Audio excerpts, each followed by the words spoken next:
Eric Deters, the Bulldog, on Real Talk 1160. Well, the Cincinnati Reds are not going undefeated. No.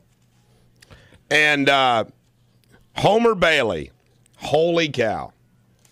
3 home runs in the first inning, TC. Well, he got in the papers for sure. That's one thing. You know, I love the Reds, but I just cannot. No pitcher has been given more of an opportunity to have a baseball career than Homer Bailey. I mean, they have tried and tried. They've sent him down, brought him back.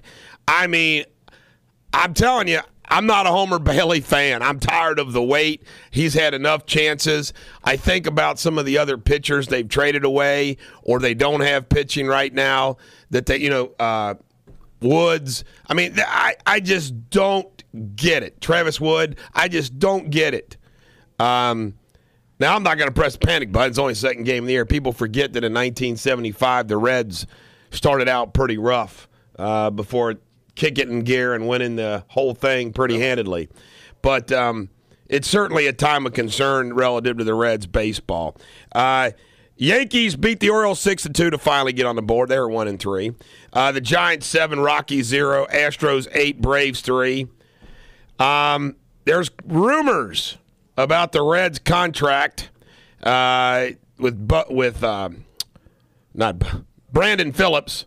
Jim Bowden, now an analyst for ESPN, tweeted Thursday that according to a Red source, I'm sure somebody told him, they're offering him in the neighborhood of $62.5 to $65 million for a 5-year deal. Oh. My understanding is he wants $15 million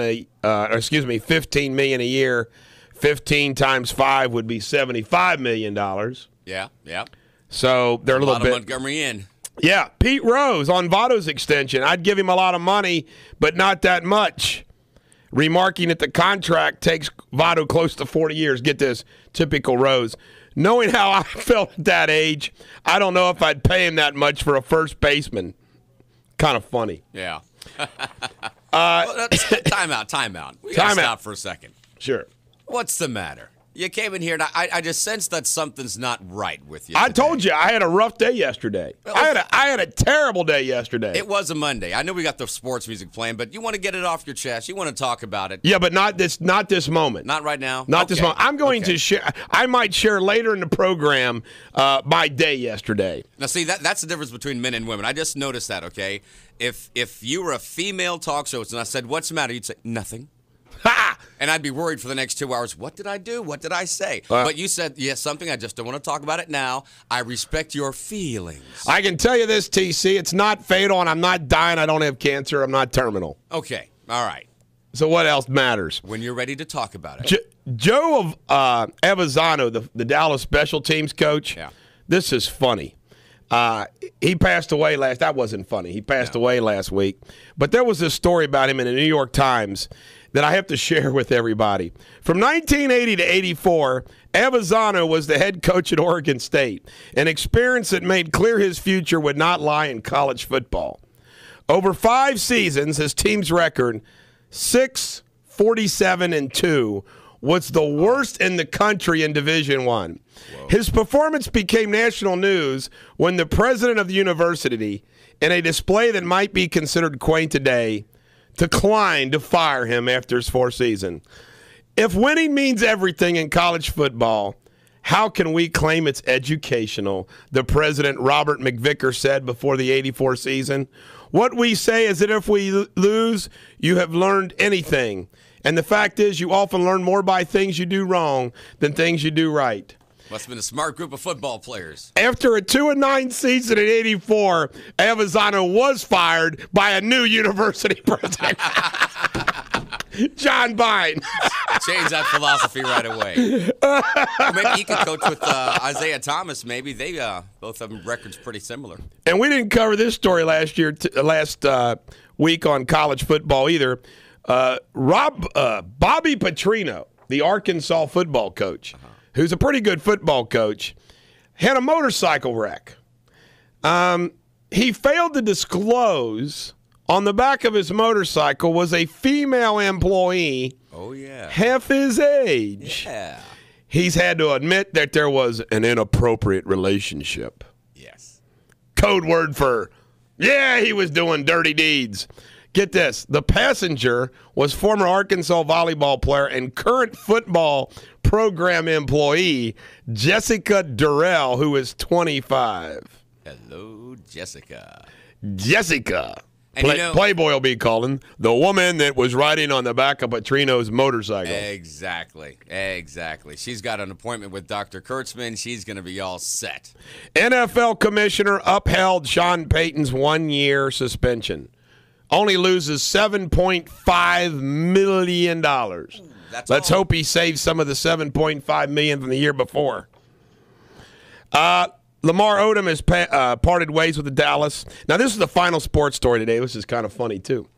Less than a week after its women's basketball team won the national championship, Baylor said Monday it has been involved in a 3-year investigation with the NCAA into what are believed to be hundreds of impermissible phone calls and text messages sent by coaches to young prospects. Oh, no. You know what? Give me a break. We have to monitor these phone calls and these text messages. You know what I think recruiting should be, TC? What's that? A free-for-all. I think recruiting, because you know what? It really is. It's just under the radar. Right. But, here's a team. They've got the best record ever. 40 games, right? Only female team to ever go undefeated. And now they've got this blemish. A stain. A stain upon it. But I'll see, if it's a free-for-all, I have to retort. If it is a free-for-all, it would be unfair because then the bigger schools that have a whole lot of money, they could be a little more freer-for-all than the little schools that don't have a whole lot of money. They still do, and the reality is if you had some principled kid, they're going to be principled anyway, just like they're principled now, principled then, principled tomorrow. Well, go for it then. That's what I think. Famous birthdays today. We have a trifecta of good birthdays. Steven Seagal, Mr. Badass himself, is 61. John Madden is 76. You know what? How does John Madden, how has he never had a heart attack that died? Well, you see, because what he does is he brings the end around, and the end's job is to contain. And when the end contains, and he doesn't have to go around there, and then you've got this guy, he's coming right now across the back end, and that's when your guard pulls. The guard pulls right there, and that's when you open up a hole right through the line. And that's how he got to be how old as he is. And also born today is Joseph Pulitzer, which the Pulitzer Prize is named after. And don't forget your history. This is the dude that made sure the Statue of Liberty finally got put up. They delivered it in parts, TC, and it was lying around doing nothing. And this is the guy that raised the money to put it together. Really? I didn't know that. Next time friends sends us a gift, they better send us, put it together and the money to put it up. Or at least send us the instructions. Yes. There were no instructions to put together the Statue of Liberty. Now, did that guy get an award for that? No, he didn't. He just a slap on the back and a thanks from the grateful community of New York City. Oh, well, okay. Quote of the day, politics is just like show business. You give a hell of an opening, you coast for a while, then you have a hell of a close. Ronald Reagan. That's true. Yeah. It really is. Today in history, in 1912, the Titanic set sail on its first and last voyage. Save your ticket, sub. Might be worth something. 1960, the Senate passed the Civil Rights Bill. 1962, the first game was at Dodger Stadium. They lost 6-3 to the Reds. Yes. 1972, U.S. and USSR agreed to ban biological weapons with 70 other nations. Yeah, that's really worked. There's really a ban on biological nations. I mean, biological weapons. Do you think? I don't think there is. No. Under the radar again. Under the radar. When we come back, we're going to have you some pop culture, the feel-good song. I need the feel-good song now. I can't wait for the feel-good song. So we're going to have the feel-good song when we come back. Not right now, when we come back. I'm not going to wait till the 8 o'clock hour. We got a great joke. We got lots in pop culture, lots in local news. We're going to cheer you up. I tell you what, I'll cheer myself up and you all at the same time on this wonderful Tuesday morning after a Reds bashing. Do you think the Reds will rebound tonight? They will. They'll come back. I'm telling you, man, wire to wire this year. Who's on the mound? Did this leak? Well, it can't be wire for wire. They're already behind the Cardinals. Right, well, there's a little short. Thank God we've only lost 2, though. Thank God we won Sunday. If we would have lost Sunday, we'd be 1-3. It'd be like, ay. Yeah, not to worry. But it's still early. It's still early. These guys are hungry. They got a taste of Reds today, Reds tomorrow. If you are a big-time coach, do not let a 25-year-old female who's not your wife or daughter ride on the back of your motorcycle. Little helpful hint from Bulldog Nation this morning on Real Talk 1160.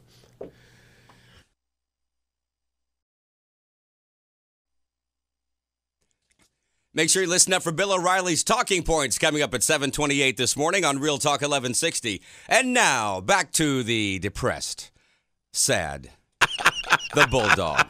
There you go. Now, that's what I wanted to see. Look at that. You know what, TC? Actually doing a radio show always cheers me up. And I want to tell you something, too. Yeah. You know what clinical depression is? Because this came up with Mike Wallace's death, talking about depression is when you are like, my understanding is like you are down day after day after day, like for a whole week or 3 or 4 days in a row. That's when you are depressed. Right. I can tell you right now, TC, that I have never had back-to-back down days. Really? Ever. Well, that's a blessing. It is a blessing. I've never had back-to-back down days. Man, I have. I've always said, like, if I have a bad day like yesterday, today will be good. Sometimes it even splits the day up. Like, I'll have a lousy morning, the afternoon will be better. I have a great morning, it scares the hell out of me because, God, what's going to happen in the afternoon? Now, the thing is, I figure if I'm going to have a lousy day, I'll try to have a lousy day anytime outside of 7 and 9 a.m. You know?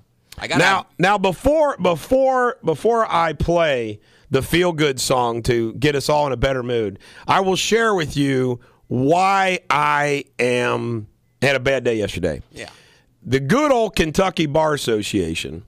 There's the interim. See, they fired the bar council. Her name is Linda Gosnell. And then they hired this guy named Jay Garrett, who's my arch enemy. He is like the interim director, my arch enemy. And this jackwagon, and he is a jackwagon, this jackwagon picks and picks and picks at me, and incredible. For example, TC, I'm not supposed to advertise in Kentucky, so I took down until April 24th, 2 weeks from now, my entire website. Eric Deters. Even though I'm a licensed Ohio lawyer, I just said, let's just take the whole thing down. Yeah, well, be safe. We started a Bulldog's Waste Management Company. We started this company. We're a middleman. We're a seller of services for a company that reduces people's sanitation bill. Okay? We have a website. Well, there's a link on there to my law office website, which is down. Right. He claimed that link's an advertisement. Oh. And I'm like, are you kidding me? So I told my web designer guy to take the link off, and I said, it makes no difference. My website's down. Right. It's a link to nowhere. Yeah. But this is the kind of thing that I got to deal with this jackwagon every day. And I'm telling you, it's incredible. He's the most petty little man I've ever known. We got to figure out a way to deal with this. Well, here's what it is. Just so you understand, TC, I've tried nice. Okay. Doesn't work. I've tried straight and narrow. Doesn't work. It doesn't matter what I say, what I do, how it doesn't make any difference. Larry Forgy went and talked to him yesterday to say, what the heck's your problem? He was rude to him. Really? Yes. To Larry? To Larry. And that's disrespectful. I mean, I was in a terrible mood yesterday. I'm like, what the heck's he going to try? And what's amazing about it is think about all the lawyers out there, okay? Right. I mean, that might be doing something mischievous, stealing their clients' money, whatever the case is. Here I am, bust my butt every single day for my clients, and they're nitpicking me about stuff like that. I'm telling you. I say we should ignore them. Well, we ignore everybody of the Kentucky Bar Association. Well, we don't let them play. Here, you want to hear something games. funny? I'm gonna announce this to the world. You're gonna laugh. You're gonna laugh your tail off, TC. All right.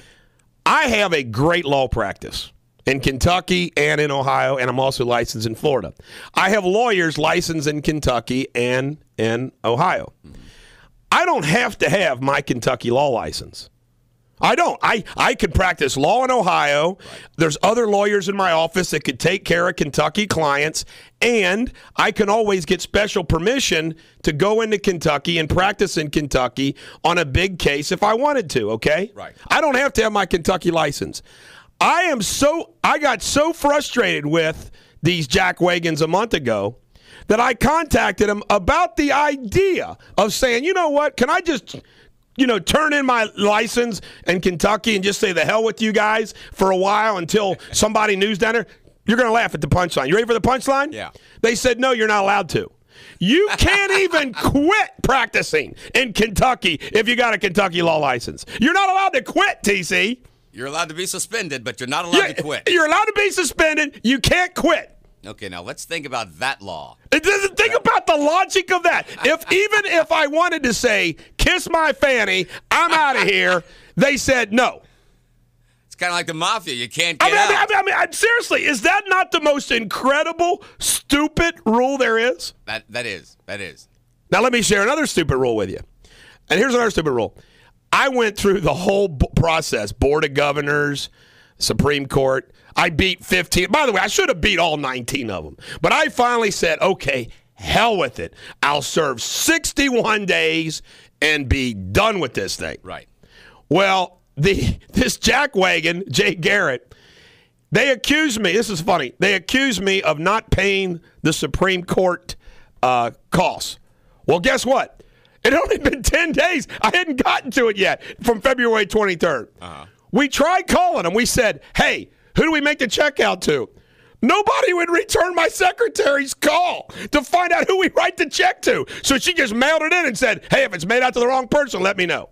Number two, they said, you got to send a letter out to all the lawyers, or all your clients in the courts that you practice saying you sent. I did that. Right. They accused me of not doing it. I said, what are you talking about? Here's the letters. We talked about that on the air. Yeah, we talked about it. Here's the letters. I did it. Then by April 23rd, I had to do 4 more CLE credits. Well, after 10 days from February 23rd, so let's say March the 3rd, they filed something accusing me of not getting those 4 CLE credits. Well, I had until April 23rd to do it, which I've now done. Okay. I mean, it's they're picking on you. Oh, it's incredible, TC. It's incredible. And here's what bothers me about it, okay? Here's what bothers me about it. If the Board of Governors, who meet on Friday, and I filed a motion against them, well, they won't even tell us if my motion's going to be heard on Friday. But if the Board of Governors or the Kentucky Supreme Court, if they don't get this jackwagon in line, if they don't say, dude, you're out of control here. Yeah. If they don't, it's incredible. What am I supposed to do? Right. I tell you what I'm going to do. I'm going to file another goddamn lawsuit against them because this has got to be unconstitutional what they're doing to me. Yeah. I definitely. You got to do now, something. see, you're not even a lawyer, and you're capable of understanding. I understand common sense. It's common sense. How can you do these kind of things? Now, my understanding is can you imagine? Can you imagine if somebody in the radio licensing business, the FCC, was watching every little thing you did, TC, and any technical violation that you did? See, people don't understand this that don't have a real estate license, an accounting license, a doctor's license, or a law license. When you have this license, it's, most people are rational and normal in the process. For example, I want to praise Ohio. Ohio has never been bad to me at all. The Ohio Bar Association's a good group. Yeah. I mean, and how funny is that? I'm fine with Ohio, but in Kentucky, ooh. See, now that's discrimination against you. Oh, it's incredible. It's incredible. So that's why I'm in a bad mood, TC. I understand. It's a war. I'm engaged in a war. Well, look at the bright side. You got through Monday. It's Tuesday now. That's true. And we come back, that feel-good song we've been promising you. Yeah. On Real Talk 1160.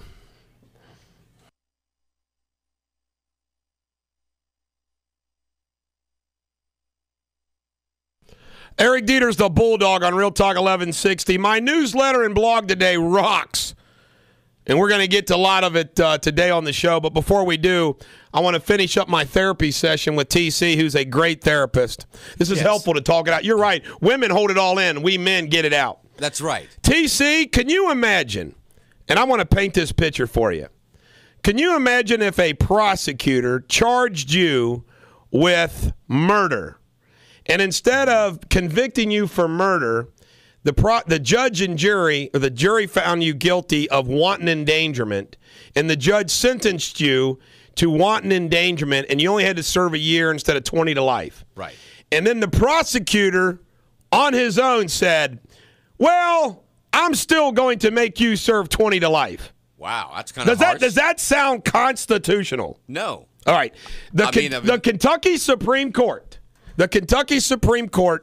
and I don't know who was on the Kentucky Supreme Court when they enacted this law, gave Kentucky Bar Council the power to file that objection that I was telling you about, which all these wrong things. Oh, by the way, it's even worse than that. When I was going through my public fight with the Kentucky Bar Association, what do you think the odds are, TC, of a few wacko clients filing a baseless bar complaint against me thinking, oh, maybe I'll get some money out of this guy.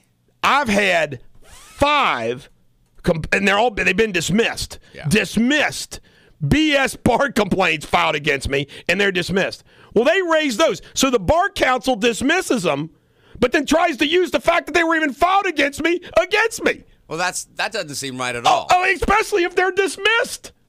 I mean, I'm telling you, TC, I am ready to lose my mind. And again, we got something that we filed for the Board of Governors to undo this wrong on Friday. Now, just imagine this. And I can relate to people. Anybody out there who's listening to me, because I like to tie it into the real world. All my life experiences, I like to connect to everyone out there, the American jury, Bulldog Nation, is if you have ever been accused of something you didn't do, yes.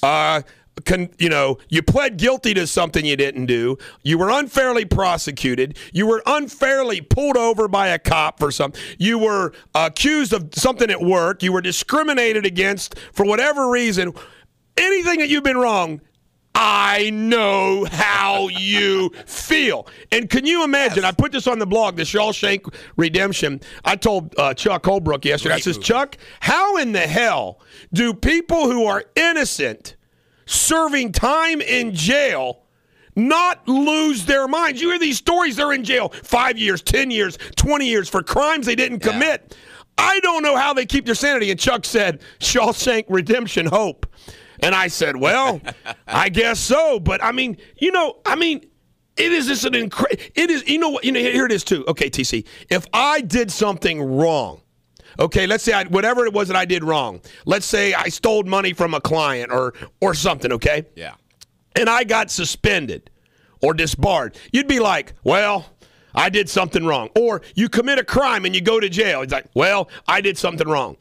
There is nothing more painful than when you are innocent and you are being punished. It's enough to drive you insane. Now, may I retort? Yes, please. Yes, I want you to. When I was in 3rd grade, and I need to get this off my chest. Please do. It was raining one day. We had an indoor recess. You can remember the indoor recess, right? When the teacher would bring out all the board games, Monopoly, Chutes and Ladders, Candyland, and she'd let you get the chalk. You get to write on the chalkboard. Well, at one point, we were sitting at the table, and I think we were playing tic-tac-toe or cards or something, and some other guys were throwing erasers. And wouldn't you know it, at one point, whack, I get hit in the side of the face with an eraser. Okay? Now, at the very moment that I bent down to pick up the eraser and place it back in its proper spot by the blackboard, Mrs. Mitchell, my 3rd grade teacher at Jane Hoop Elementary, walked in and saw me with a big eraser mark on the side of my face. And she said, were you throwing erasers? And everybody in the class said, he was throwing them too. And I got a swat for it, and I didn't like it. I didn't like it. You felt the pain of the injustice. I felt the pain, all right. Let me give you another example. I mean, it happens every day. I get all people say, oh, Bulldog, it's just a game. When I see referees make absolutely terrible calls that affect the outcome of a game, that's injustice. Yes, that drives me nuts Homer too. Bailey last night made a comment about Berkman that on a 3-2 pitch, he thought it should have been strike 3. He walked in, then bam, a home run. Right. Would have changed the outcome.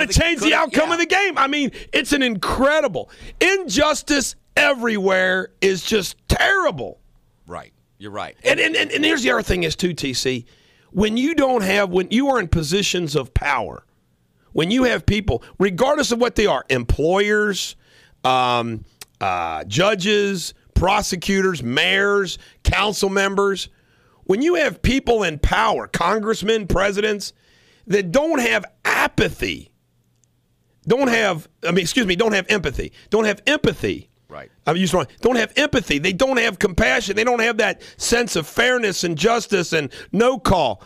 It's downright scary. When you have tyrants in power, it's bad news. Police officers. That police officer is a cool dude, and that police officer who's got a chip on his shoulder against everybody. Right.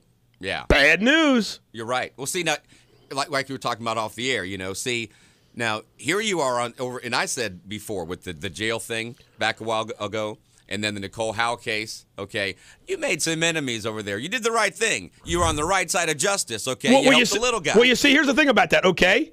Enemies fine. But the people that then are in positions of power to arbitrate those disputes have to be fair and impartial. But they're not. See, they're abusing that power. Exactly. It's personal. They're taking it personal. Why should I have to worry about a vendetta from Jay Garrett, a little Needlemeyer? Let me tell you about little Needlemeyer, Jay Garrett of the Kentucky Bar Council. Here's how big of a Needlemeyer he is. He's practiced law 15 years. You know what he's done 15 years? What's that? All at the Kentucky Bar Council's office. Really? He's never represented clients. He's never gone to court. He's never tried a jury trial. He's never done any of that stuff. He doesn't know you know what I told him? I said, you couldn't carry my briefcase into the courtroom. Well, see, that's why he's upset with you. This was far after TC. This was when the bridge was already burnt, buddy. Yeah. And this afternoon, it's Real Sports with Wildman, Rick the Brick, Kevin Couch, and Jeff Porcaro, 5 to 7, right here on Real Talk 1160. And now back to the Bulldog. This is the Bulldog, Eric Deters on Real Talk 1160. You know who I feel like sometimes, TC? I feel like the Lone Ranger. You know, I'm all by myself out here fighting injustice like nobody else. I'm the only lawyer that fights for justice in the manner of which I fight it. That does make you a ranger. Does it make me a Lone Ranger? Yes. A cloud of dust. I got to ask you a question. Can I be a Lone Ranger with a female Tonto? Do I have to have a male Tonto? It depends. What's your wife going to say? That's a good point. Maybe she could be my Tonto. Yeah. Let's do pop culture, TC. All right. Dr. Donald Outfed. They say, Bulldog, it's pop culture. He co-wrote the Beach Boys song, The Little Old Lady from Pasadena. Oh, yeah? He's had to surrender his medical license amid allegations he prescribed himself Xanax and other drugs. Oh. Ladies and gentlemen, the American jury, if you're a doctor, I say that you should be able to prescribe yourself drugs you need. Maryland Mega Millions claimed $218 million, one of the holders of the tickets. Rolling Stones is back in the studio. Really? They're going to start checking out, maybe play some music for their 50th anniversary, record some music. Thomas Kincaid painting has been sold for $150,000. Wow. And also pop culture, Dancing with the Stars, Melissa Gilbert. That's right.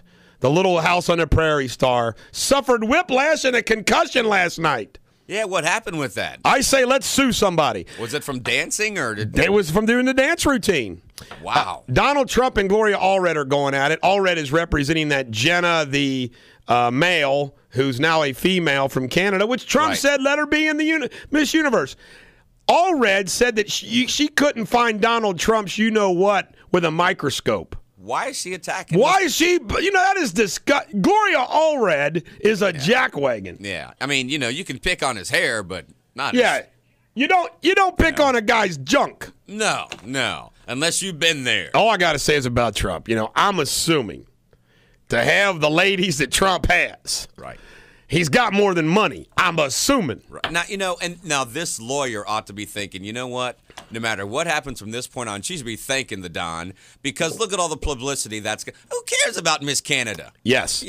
Now we're all going to watch to see, they're going to let her win, what's going to happen. So this is the best thing to happen for both of them. I agree. In local news, Mayor Mallory is expected to speak at the streetcar project at the Aronoff Center at 6:30 tonight. you get your tickets yet? Oh, my gosh. I'll get tickets for Marymount. He's term limited out in 2013. What do you think he's going to do when he you know what it is? A big corporation in Cincinnati that needs a ribbon cutter ought to hire him. They ought to hire him when he gets finished. Scissor Man. You know that Miami University Sigma Chi chapter that we spoke about that being suspended? Yeah. Well, they were evicted yesterday. Really? Hazing, harassment, abuse, humiliation, excessive alcohol consumption, and get this, fostering a thirst to create and cause physical and mental harm to others. Wow, they must have had a pledge drive going. Holy cow. They were pledging, weren't they? Yeah, they do that to everybody else. So they got evicted from their house? Yep. Trey Grayson, an article in Cincinnati Business Courier, says that he's thinking about coming back to Kentucky one day to run for office again. How do you like that? That'd be interesting. The Inquirer reported Sunday 12 journalists are retiring this month. Why? The paper is slowly dying, which is really a sad thing because we ought to have a good, strong daily, and it's the nature of the business. Thomas Massey has picked up, he's running for 4th Congressional Chairman. Phil Moffitt, who was a big Tea Party candidate, ran for governor as his chairman.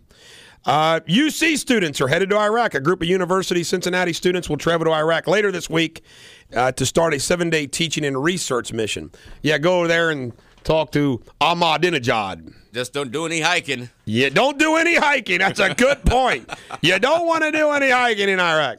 In health news, this is fun. Researchers at the University of Scranton, Pennsylvania, ran a lab analysis, TC, on the content of popcorn, and its crunchy hull is rich in polyphenols, which is an antioxidant. So if you don't want to get cancer and live as long as Mike Wallace, eat popcorn.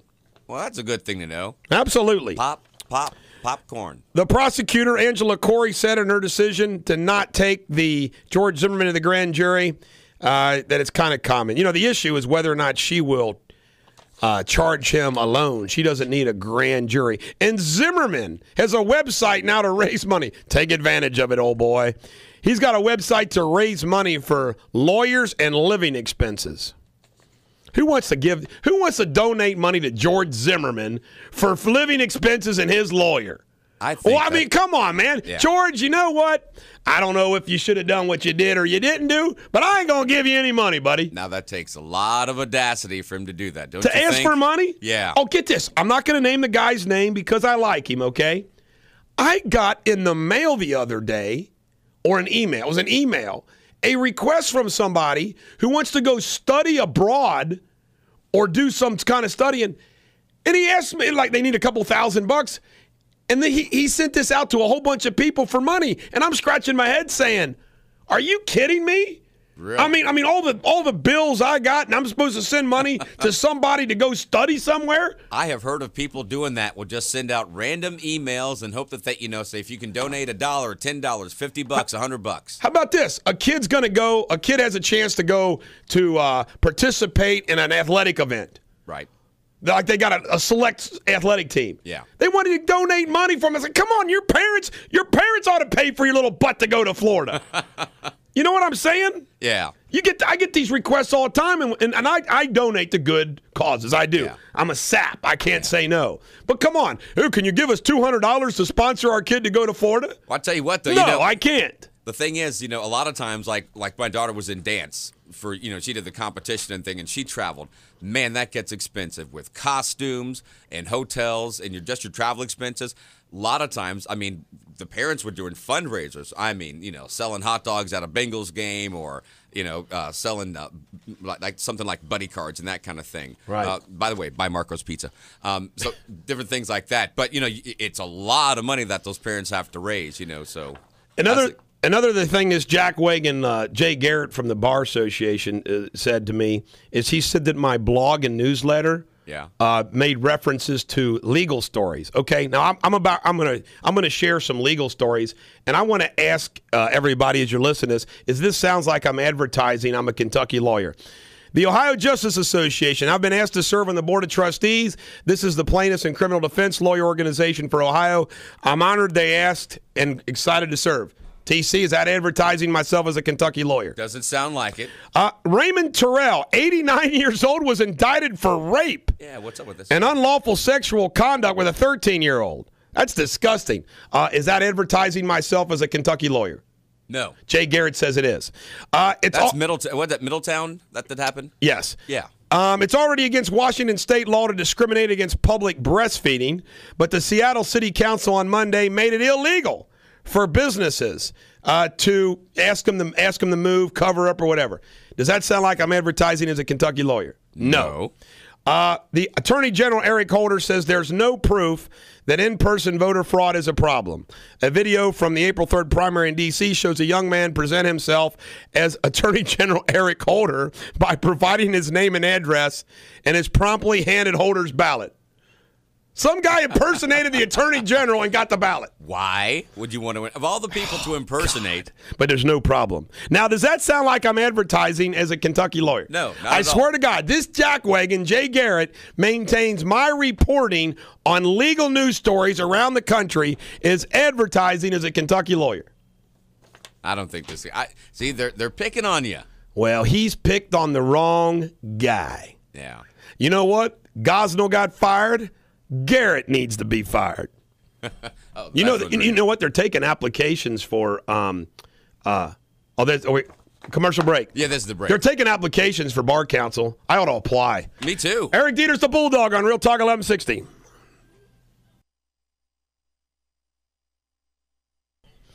Eric Deters, the Bulldog on Real Talk 1160. A man and his wife walked into a dentist office. The man said to the dentist, "Doc, I'm in a hurry. I got two buddies sitting out in my car waiting for us to go play golf. So forget about the anesthetic and just pull the tooth and be done with it. We have a 10 a.m. tee time at the best golf course in town, and it's 9:30 already. I don't have time to wait for the anesthetic to work." The dentist thought to himself, "My goodness, this is a brave man asking to have his tooth pulled without using anything to kill the pain." So the dentist asked him, "Which tooth is it?" The man turned to his wife and said, "Open your mouth, honey, and show him." Men and their wives, the abuse that wives take at the hands of their husbands. Can't live with them. Not my wife, but others. But others. Jim in White Oak, you're on Real Talk 1160. Say something witty and wise. Hello, Eric. I'd like to. I'll try to be more on point than that last caller. Thank you. I could give you several examples. You know, I'm coming from a family that has lawyers in it, and this injustice thing creeps up especially when you're pushing the wrong buttons of powerful people. Have you noticed in your law career that some judges can have literally the wisdom of Solomon if it's not a case that involves something politically sensitive or something sensitive, and yet they'll be as crooked as they can be if they have to cave into the establishment? Have you ever seen that happen? Well, I can tell you this. I see injustice happen as a lawyer that practices law all day long, and I see it with clients. I see, bullying, for example, Jim, comes in all different shapes and sizes. It's just not on the playground. It's when there's people in power have the authority and the power to do something. I think there is nothing more beautiful than sitting and watching true justice be dispensed with fairness and compassion. It's a beautiful thing. I'll never forget one time retired Judge Doug Stevens in Kenton County. I was in the courtroom where he was sentencing a woman who had a drug problem, and how he sentenced her and what he said to her and everything else. She was only hurting herself and everything. It was a thing of beauty. I wish I would have had it recorded. And then you see things that are done because they have the power to do it. From prosecutors, judges, and not unlike school officials. I mean, you see that movie Bullying where you've got the principal basically saying everything's okay on that bus when there's video proof, complete contrary. I mean, how does a kid get bullied so bad in school and it gets reported that somebody ends up committing suicide? Yeah. So Jim, I know what you're talking about, and there is lots of injustice. There is a war being waged every single day with justice and injustice. Well, I think those of us who have been on the receiving end of injustice need to stay kind of on a low boil, righteously angry, and try to band together to stop the bullies. Well, I agree, Jim, and let me just share something. I got a theory about this country, and Obamacare is a great example.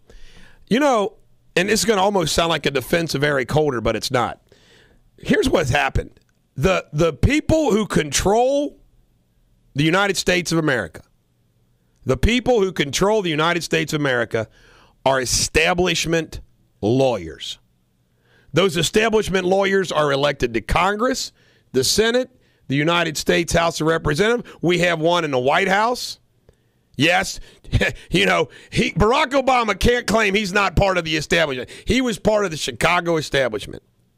And I'm telling you right now that it's almost kind of like you got a room full of corporate lawyers, you got a room full of the establishment lawyers, and the things that they churn out are incredible. Obamacare. Obamacare is part of the establishment, folks. Congress enacted a law that nobody could understand or read. So then what you have happen is then you have a backlash from lawyers that are outside the establishment once they get some kind of... See, Eric Holder, for example, his problem is he is trying to, in his mind, make up for all the wrongs done to the black race as a attorney general. So then you have something whipping back the other way. It's incredible. It's absolutely incredible. And this is where I bond with some liberals. A lot of those lawyers out there fighting in the trenches. A lot of those lawyers fighting in trenches for injustice, a lot of them are liberal Democrats. I'm talking about the lawyers that are defending people, public defenders. I'm talking about people that represent, anybody in some type of a legal matter. But I just, there's a lot of injustice in the world, and it's up to, I guess, us to battle it. Turning to politics, Barack Obama and Mitt Romney. I promised you some good stuff on this today, and I'm going to deliver. Obama has returned to a single-digit lead versus Romney in the latest ABC News Washington Post poll, 51-44, after a virtual dead heat last month. Includes Obama's largest margin to date among women, 57-38%. The battleground states, folks, here's it is. This sums up what we're about ready to see in the presidential election. These are the states. You can forget about all the other states. The other states have already decided who's going to win those states. Here's the states that count. Virginia, North Carolina, Florida, New Hampshire, Pennsylvania, Ohio, Wisconsin, Iowa, Colorado, and Nevada. That is 10 states. These are the states that will decide the general election. Obama beat McCain in all of those states and now leads Romney in all of those states. Obama has 217 electoral votes sewn up. Romney will have 191 electoral votes sewn up. You need 270 to win. Those 10 states represent 130. So that's where it's at. So just think about this. Barack Obama has $84 million in the bank.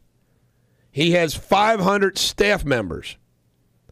Romney right now doesn't have much in reserve because he's having to spend it, and he only has 100 staff members. But Romney will catch up quick. The Republican establishment will have him catch up with Barack real quick. But just think about that. $84 million on 10. He's got $10 million right now. $8 million. He has $8 million right now that he can spend in each of those states on television advertising. I can tell you right now, for example, Ohio, you put $2 million of advertising on Cincinnati television, Columbus television, Cleveland television, and Toledo television. That's a lot of ads. That's a lot of ads. I mean, so it's going to be saturation city, which maybe it's so saturated it's like meaningless. I don't know. And I still think that's the wrong way to elect a president. It is. It's not incredible, TC, that 40 of our 50 states, it's already decided. Yeah. Well, think about it. It's the same way in radio. Some stations that might be more powerful or whatnot and can be louder, what doesn't necessarily make them better. You hit the nail on the head, TC. You hit the nail on the head. Let me see what else we have here. Oh, this is an interesting story. The House budget cuts for Congress. Ooh. They're cutting staff. They're cutting some salaries and whatnot, budget cuts with Congress. This is incredible.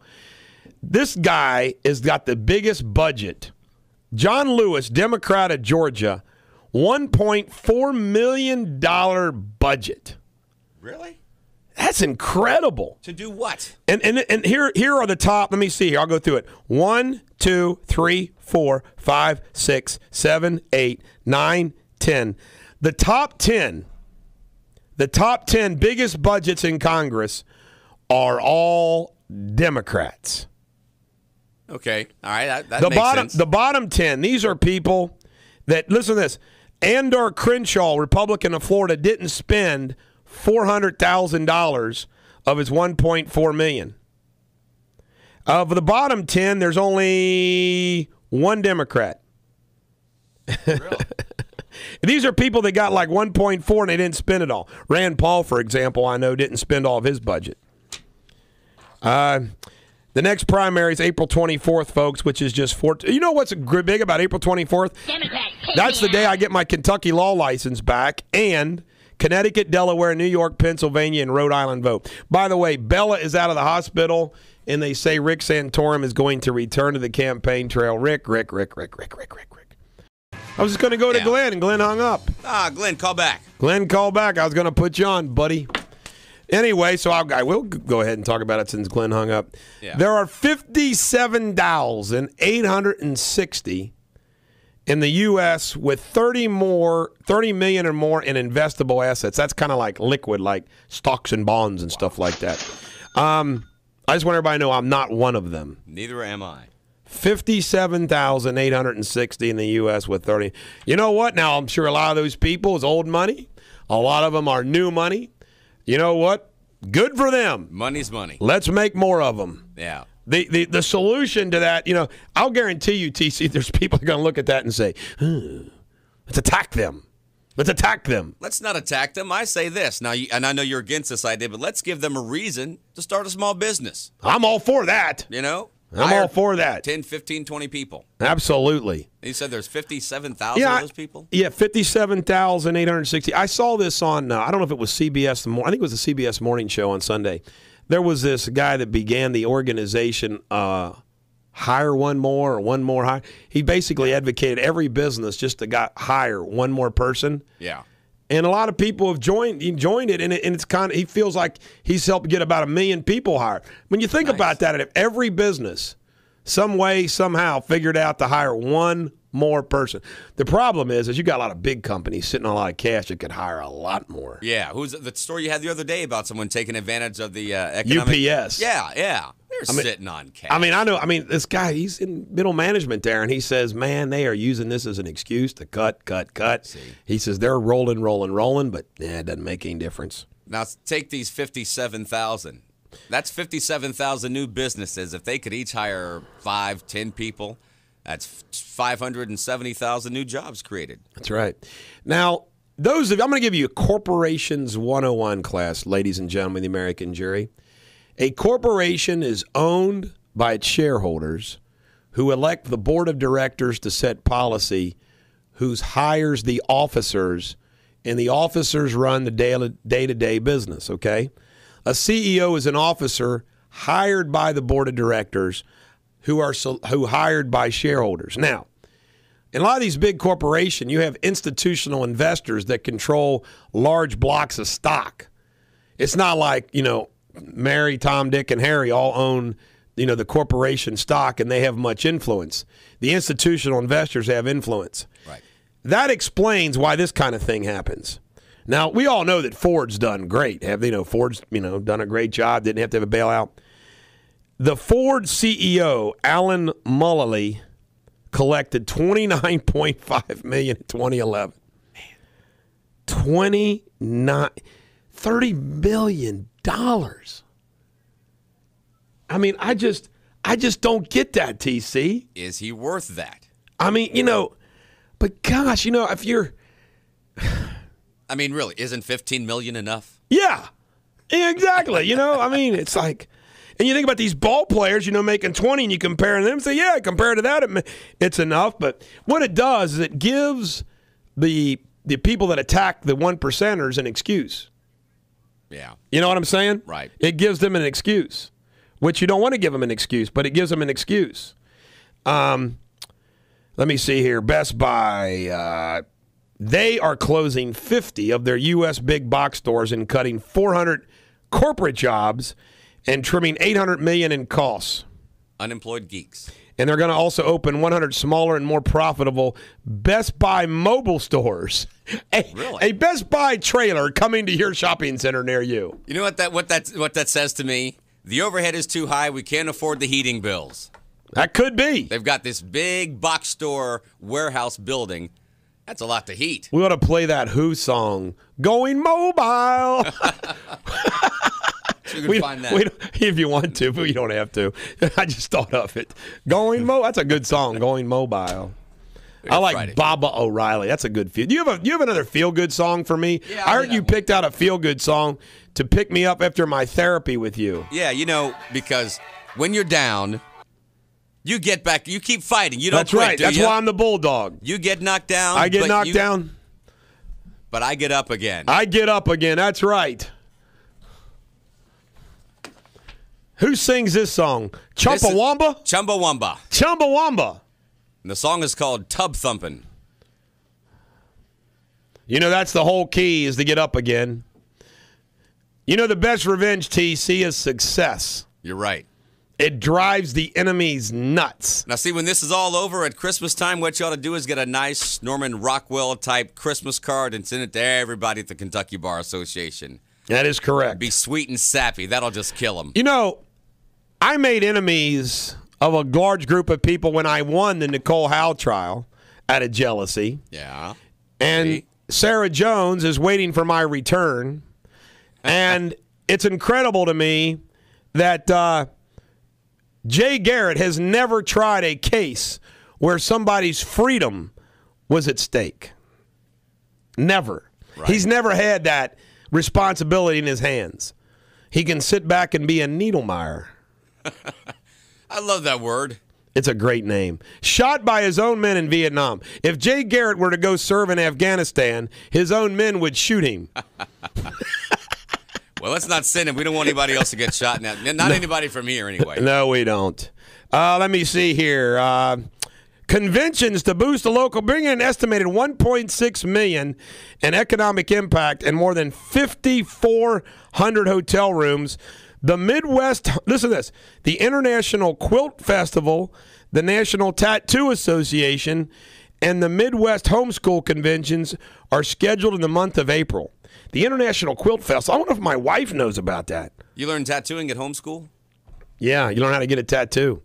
Just think of how should we say this, what we're going to be able to view during the National Tattoo Association walking the streets of Cincinnati. There's going to be some characters. That's true. There's going to be some tattooed dudes. Yes. And Midwest Homeschool Convention. I didn't know they had such a thing. Oh, that'd be fun. Do you believe in homeschooling? I do not. You know what? In certain circumstances, it's necessary. Now, I mean... You know what homeschooling is? Homework. Homework. But one thing about homeschooling, and I heard someone talking about this, you never get snow days. That is correct. That's kind of a bummer. But I do. My daughter had some classmates that were homeschooled. One girl, she has Crohn's disease, so she was. Yeah, you got to. Yeah. It was, she came to school for the specials for gym and music and art and that kind of stuff, computer class, everything else she did at home. So she wasn't completely. It was a hybrid schooling. I guess. Yeah. Hybrid. So satellite. I think schooling's important because.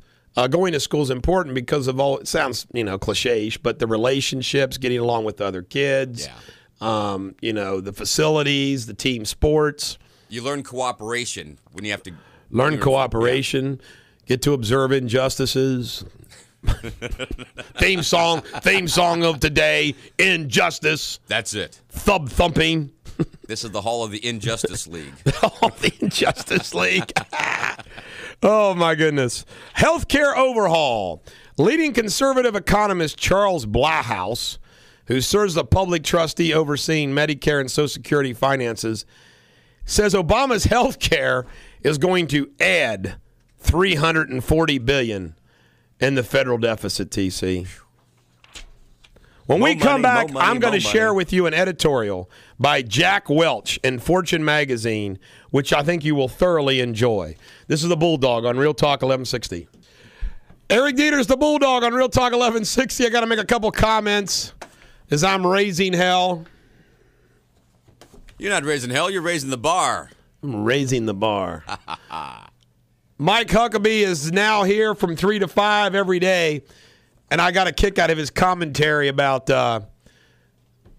Charles Manson getting 30 more days. He's already in for life. We're going to give you 30 more days. Okay. Why? Darn. Why waste the taxpayers' money? Up for parole for the 12th time. Now, that's a really tough call, isn't it?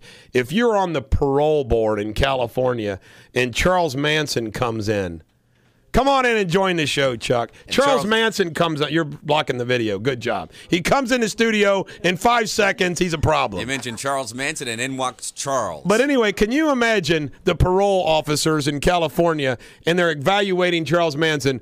No. I wonder who he called.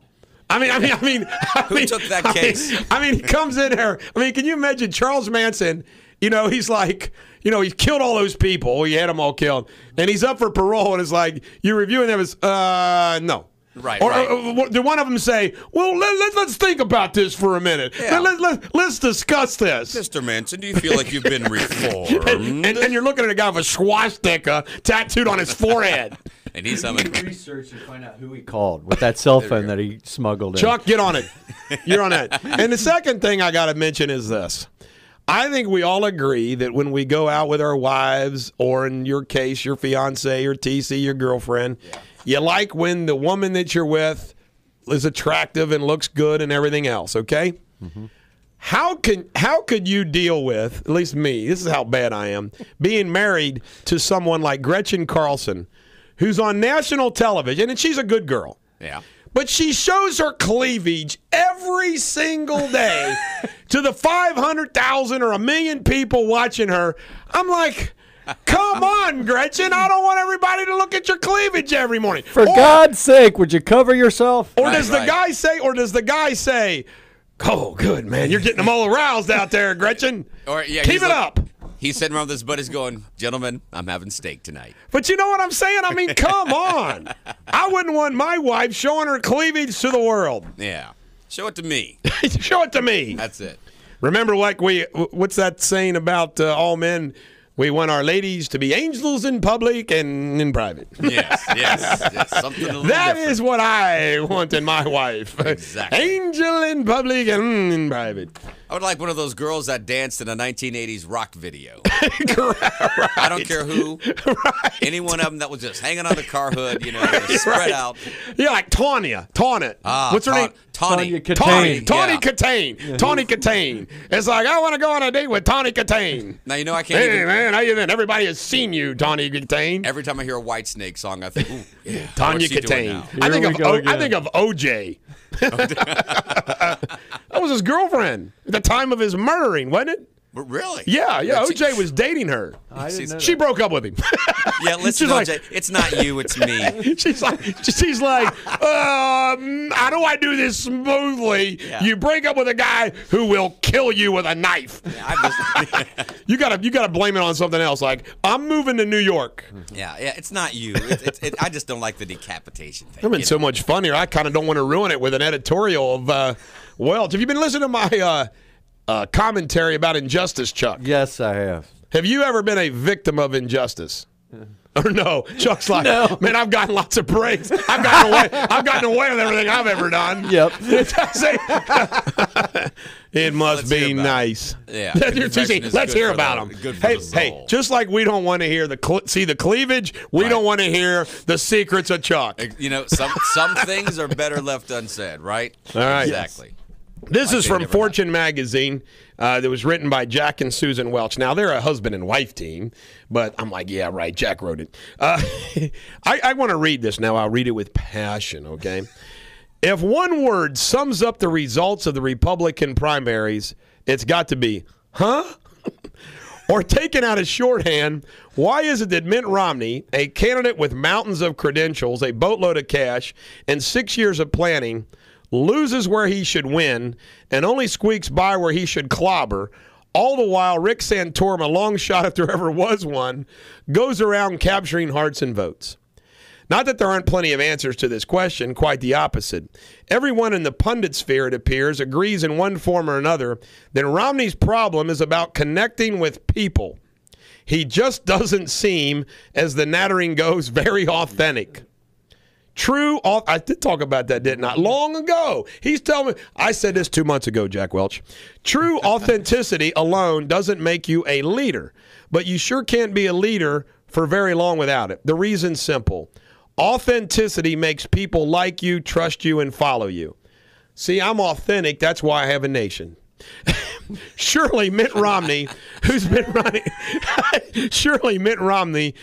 running organizations for decades, knows that in his bones. And in fact, people who know him well often speak of how Romney has always been a what you see is what you get kind of guy, smart, candid, self-deprecating, and, well, just sort of hilariously square. But where is that guy now? Probably running scared of turning off any given constituency that might put him over the finish line. What an irony and what a mistake. That's a mistake. You can't worry about making everybody happy. You notice that I don't worry about making everybody happy. You notice that, TC? When it comes to leadership, guarded behavior may minimize the ire of your enemies, but it doesn't energize anyone either. See, I energize the nation by attacking Niedermeyers like Jay Garrett. That's why, like every leader, Romney needs to let go of the fear of offending people and embrace his authentic side. Mitt needs to let Mitt be Mitt. And tag be tag. I made that up. And so in a nod to the social media phenomenon, I'll bite. You love that word. I'll bite. With a slightly different name, we offer a short list of stuff authentic people say. First, to quote the great philosopher Popeye, who often hear authentic people give you some version. TC can probably imitate him perfectly. I am what I am, what I am, that's what I am. You know what we mean. Authentic people are deeply comfortable with themselves. They acknowledge without phoniness where they've come from and who they've become, both the good and not so good, through life's accidents and their own hard work and ambition. Consider, for example, none less than Oprah, who rose to prominence not by hiding her painful past, by sharing it. That's why I share stuff on the radio. That's good advice. Yeah. And then once famous, continuing to lay her humanity bare on a daily basis. Second, authentic people say, I love a lot, as in I love March Madness. You name it, they're emoting about it. By the same token, I love this, authentic people also tend to throw around I hate quite a bit. I tell you, Jack Welch and I could get along really well. Probably. You hear me say I hate a lot, don't you? I hate people who don't talk at meetings. Who knows why they're so passionate? Maybe being candid gives you self-confidence. You're not hiding anything, and the self-confidence allows you to be exuberant about your beliefs, values, and opinions. But that's just a theory. All we know is what we've observed forever. When it comes to love and hate, authentic people go big. Third, authentic people aren't afraid to say, I've screwed up, I've been down, and it was awful. Authentic people seem to relish describing mistakes in gritty detail. Talking about the AOL Time Warner deal, Ted Turner said, it was the biggest business mistake ever made. We went into it half-cocked and unprepared, and a lot of people were wiped out because of it, including me. Wow. It's important to note that in the next breath, Turner talked about how he regained his stature and fortune. The grind and the sweat of coming back. They're also part of the authentic person's narrative. Without doubt, Romney is not the first leader to have sublimated his true self. Sublimated. Thank you, TC. But in this life, it's never too late to reclaim your authenticity. Wow. Good advice to Mitt Romney and everyone else in the world. Here's some advice for Ted Turner. Get real. If Ted Turner needs to make some money, just have TMC re-release Barbarella. There you go, Barbarella. That's it. I want everybody to know that I've seen Barbarella.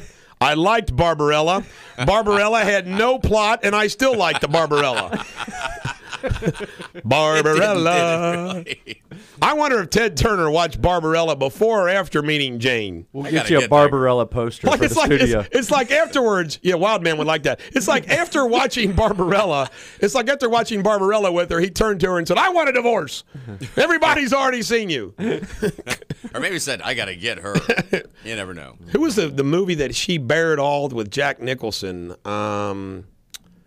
Oh, yes, it's called, not One Flew Over Cuckoo's Nest. It's, The Postman Only Rings Twice. No, that was, Flute. Jessica Glute. Glute. Really? Glut. What's that name of that movie? I got to Google that. Glute. Gotta have to rent that I think it's called Glute. soon. Yeah. She Bare It All with Jack Nicholson. Jack. He gets it all. Hi, Jane. Can you take off your clothes? Show Jack a little fun? Here's Johnny.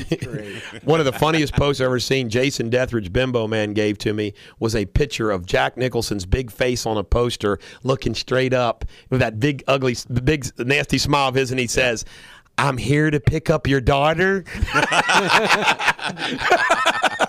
No, you're not, Mr. so. Nicholson. Thank God Jack Nicholson isn't old enough to date my daughters. Really? When we come back, more Superbity on Real Talk 1160. And now let's get back to the Bulldog. This is Eric Deters, the Bulldog, on Real Talk 1160. Remember, Laura Ingram follows me, her radio addiction, then Michael Savage, then Mike Huckabee, and then Wild Man and Real Sports. You know, also you can email me at eric@ericdeters.com, or you can text me at 859-250-2527. Remember, I am still live and well in Ohio and 14 days on my prison sentence in Kentucky. Facebook. Now, I'm going to try to motivate you. We've motivated you with my therapy session.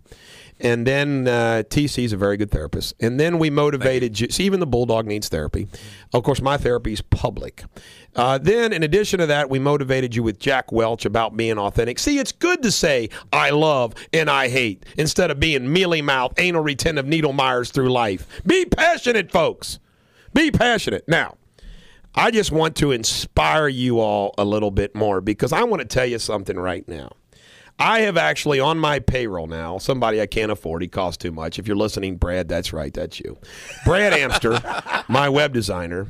And I'm assembling a team of people that I can't afford to put together some very awesome websites, particularly one which will not be like fully out there and publicized until Labor Day. Now, to just inspire the team, overpaid they are. This is incredible. This is on the front page of the New York Times, which I like to brag that I read with the Wall Street Journal every day. Instagram, an internet startup in San Francisco, has no revenue. Heck, we got revenue. And about a dozen employees. It has not yet celebrated its second birthday. Facebook has agreed to buy it for $1 billion. The founders, Mike Krieger and Kevin Systrom, digital entrepreneurs in their 20s. Facebook announced Monday that it would buy that much in cash and stock for Instagram, the latest big winner in an industry that seems to be more awash in money by the day. Instagram joins other out of nowhere. Let me see. Let's figure out what Instagram does. Instagram is essentially a social network built around photography, offering mobile apps that let people add quirky effects to their smartphone snapshots and share them with friends. It has dozens of competitors, but Instagram stands out for its fast ascension and almost cult-like following. It has 30 million users who upload more than 5 million photos a day, even though it was available for only Apple devices only last week. My God. Awesome. Is that not awesome? Yeah. And I admit it, I'm jealous. But can you? Really? But it's a good thing. Yeah. It's a good thing. Well, you know that when you said Now, can that, you imagine their competitors that just missed out? I mean, it could have been them. right? And instead, they give Instagram the $1 billion. I know. I mean, now that could go two ways. That could be another Mark Mallory streetcar project. Why did you guys spend all that money on that? Right. Or because AOL Time Warner. does Instagram? You said they can do the graphics, okay? My brother has this thing on his phone where he showed us the other day. He took a picture of his car, and then it looked like a Scud missile came out of nowhere and blew up his car, and it was just a video that he made on his phone. That must be what Instagram does. It's like, how did you do that? That must be what Instagram does. It's pretty cool looking, though. Unbelievable. $1 billion for a startup. Wow. Jeez. You got to like that. You got to like it. You got to be happy for him. And the company makes no money. Now it's going to change. Now, see, because they've got to figure out a way to make money off of this now. I don't know. I need a feel-good song now. We're in the money. Here is another pet peeve of mine, and people are going to say, Bulldog, well, you mean to tell me that you are supporting lying? No. I'm not endorsing lying. I don't lie to my clients. I don't lie to the bar. I don't lie to judges. I don't lie to prosecutors. I don't lie. As I always joke, the only people that I lie to are lawyers for defense. Oh, I can't settle this case for more than $50,000 when you'd really take 30. That goes on every day. But let me just share some with you. A Wall Street Journal today on the front page, great story.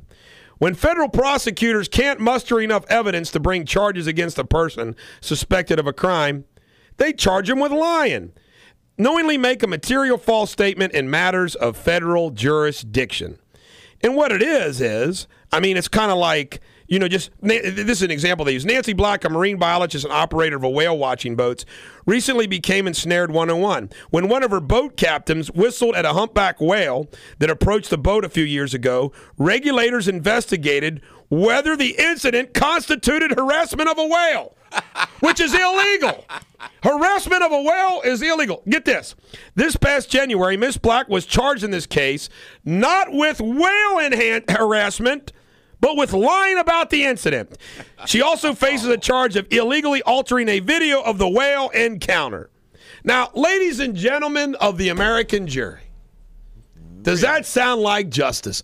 A federal crime, harassment of a whale. What was the whale's... And then, okay, so, she gets nervous, why can't they just say, ma'am, you're lucky, we got better things to do, and we're moving on. Well, No. Let's charge her. Well, wait a minute now. Did the whale feel like her job was in jeopardy? No, the humpback whale was unable to be interviewed because the humpback whale swam to a different ocean and could not be found, TC. What was she wearing?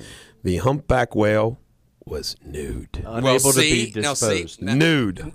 Now there you go. Okay, the whale is at fault here. The whale swam by this man nude. You know what? If I see a nude whale, I'm going to harass the whale. I'm going to whistle. I mean, you know what? You got to whistle. Look at that tail fin, look baby. At that whale, baby. Splash some water on me, baby. I just thought of something. Not too many whales get whistled at.